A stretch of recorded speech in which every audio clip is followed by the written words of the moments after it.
Bonjour, c'est Oli le Belge. Ça, c'est du bacon. Non, je déconne, ça c'est Golden Bike. Parce que nous avons la chance de pouvoir compter sur nos partenaires lorsque, de temps en temps, on a des petits soucis de moto, des soucis d'approvisionnement. Et donc, du coup, on adapte et on s'adapte. Et donc, cette semaine-ci, on a eu la chance de recevoir les deux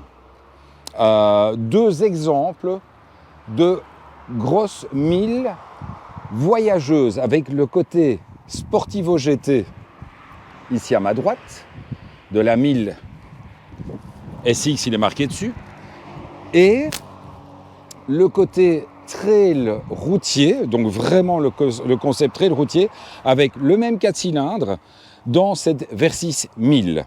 Alors, l'idée, ça a été, ces deux motos, on les a déjà testées.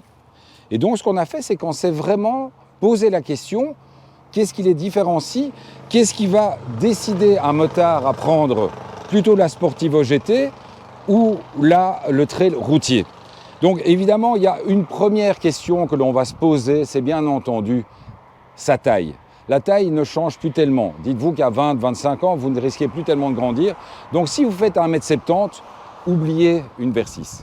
Vous allez juste être en train d'avoir les deux petits pieds par terre comme ça. Vous pouvez à la limite vous orienter comme nous la semaine dernière sur la Harley, mais effectivement j'ai appris que la suspension qui s'abaisse sur la Harley Davidson Panamerica, c'est une option. Donc là évidemment vous allez plus facilement vous diriger vers cette moto, vers cette Zephyr, c'est Ninja 1000, c'est Ninja 1000 parce qu'évidemment il est évident que lorsqu'on monte dessus, voilà. Ça, c'est la position. Donc, en fait, vous avez le guidon qui est légèrement surélevé.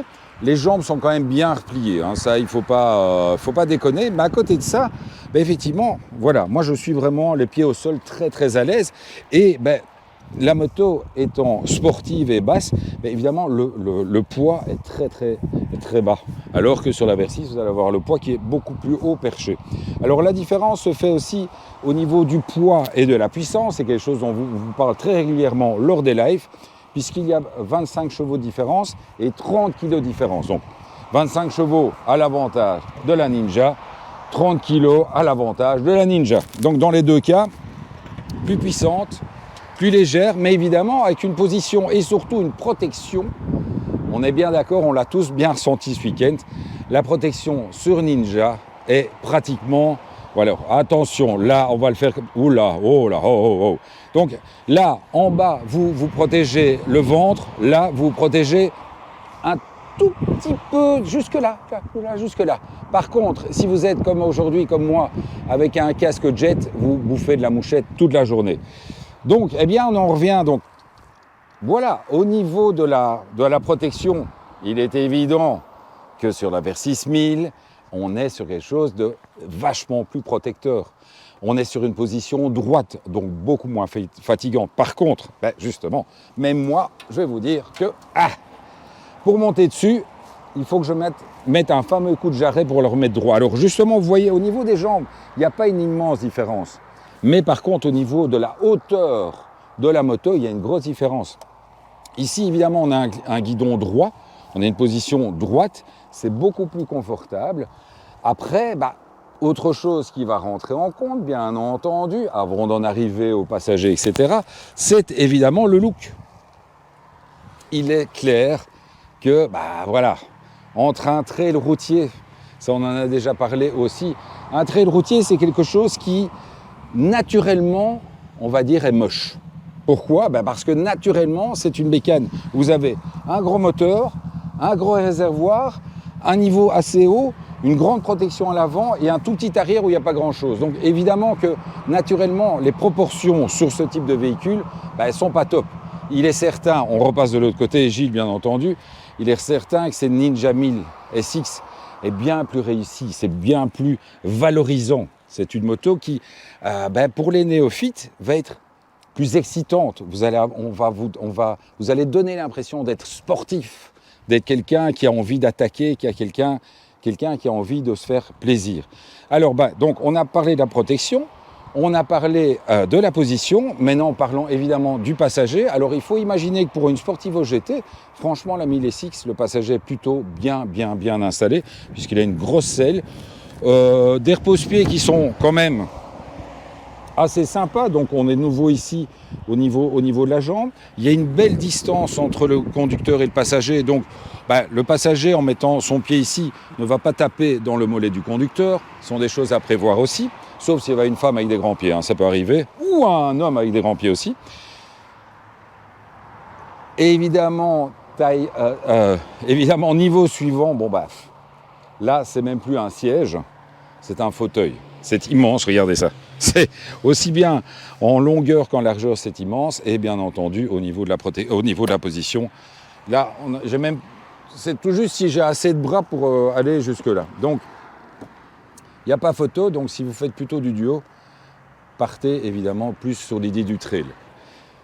Niveau bagagerie, ces deux motos sont équipées d'origine de la possibilité de transporter des bagages. Alors attention que ce n'est pas d'origine non plus, vous ne recevez pas les bagages avec. Il y a la possibilité d'y installer les bagages, mais c'est une option. Il faut évidemment se dire que sur ce type de moto, la bagagerie va rester effilée, va rester assez haute, c'est-à-dire que vous ne pouvez pas mettre des immenses valises, vous allez pouvoir mettre des valises, mais évidemment la contenance est beaucoup moins importante. Il faut aussi vous dire que vous n'allez rien pouvoir mettre derrière.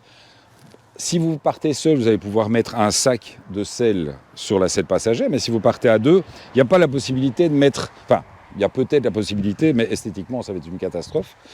Donc, évidemment, on va dire le chargement beaucoup moins important sur celle-ci. Vous pouvez effectivement, comme c'est du métal, mettre un sac de réservoir qui peut être... Il n'y a pas de fixation. Il n'y a pas de... Oui, ça c'est pas de... Alors, il n'y a pas de fixation pour mettre des sacs de réservoir que l'on clipse sur la trappe de réservoir. Par contre, il y a la possibilité d'y mettre effectivement un sac de réservoir. Et moi qui ai fait le test, l'avantage c'est que si vous mettez un sac de réservoir aimanté, si vous mettez un sac de réservoir assez haut, il peut vous servir de porte-casque, de dépose-casque lorsque vous roulez sur de longs trajets autoroutiers, vous pouvez déposer votre casque dessus.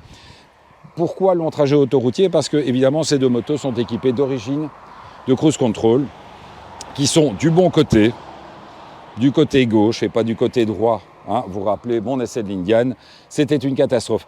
Alors évidemment sur celle-ci, bagagerie beaucoup plus importante, on imagine la taille qu'il peut avoir au niveau de la bagagerie et bien entendu la possibilité d'y mettre un méga top case, puisque de nouveau, alors c'est un peu horrible ce que je vais dire, c'est que voilà, on n'est pas à ça près au niveau d'un look d'un trail. C'est pas parce que vous mettez un top case sur un trail que ça va l'enlaidir, ça ne va pas aider, mais bon voilà, clairement sur une Ninja vous mettez un top case, c'est une baffe monumentale. Donc après, c'est pas bien, mais ça a quand même c'est quand même important aussi à voir. Donc voilà, c'était un petit peu l'idée. J'avais envie de vous faire partager, puisque vous avez déjà retrouvé les essais de la 1000SX et de la pourquoi je suis sur la Zephyr moi aujourd'hui ? Ça me manque la Zephyr. Donc la Versys 1000. Et je voulais aussi remercier Golden Bike pour nous avoir vraiment prêté au pied levé ces deux motos, donc c'est les deux motos tests, et donc il faut savoir qu'elles seront bientôt en vente. Elles sont, oui c'est ça, elles sont plus que bientôt en vente, elles sont en vente, et normalement, effectivement, vous le savez, on avait parlé de la Moto Guzzi V7, elle était partie. Donc comme elle est vendue, on l'a pas reçue à prêter, ce qui me semble assez normal. Donc merci à Golden Bike, donc Golden Bike, B-I-Q-E-S, comme dirait notre ami Gilles, donc qui veut dire la chèvre dehors. Donc merci à Golden Bike pour le prêt comme ça des bécanes. C'est vraiment super agréable de pouvoir compter comme ça sur des conseils qui peuvent réagir vraiment en une minute et nous prêter des bécanes et nous permettre de continuer à vous faire partager des vidéos. Et alors on fait une petite dédicace à Gilles, on ne peut pas s'empêcher.